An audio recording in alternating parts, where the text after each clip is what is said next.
The water is changing, the world is changing, and in order to continue to be who we are, we have to find new ways of staying on the water.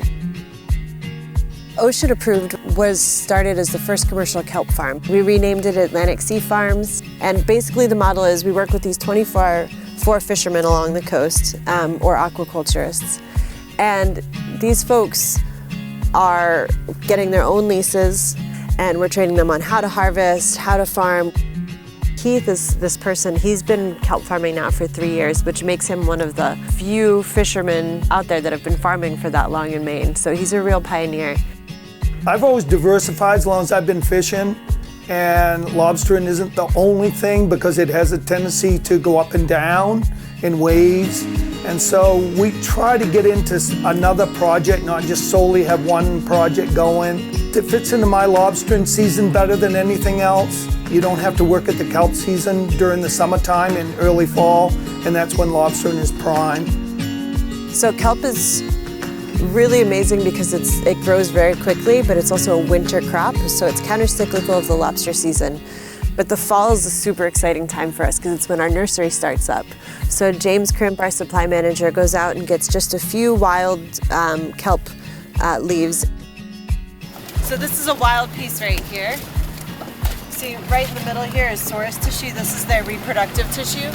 It's what we use to spore out and make all of our kelp seeds.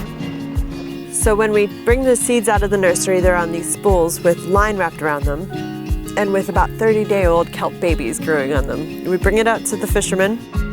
And what we do is put a 3/8 rope through the seed spool when we start, and the rope comes out of this end, and the seed spool will unwrap onto the rope, and the spores will collect to the rope over a period of time. And hopefully in the spring, it'll be growing very nice and tall.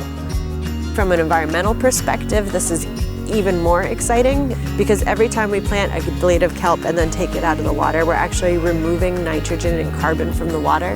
The stuff is so good for you. It's filled with potassium and calcium. It's one of the most nutrient-dense foods on the planet.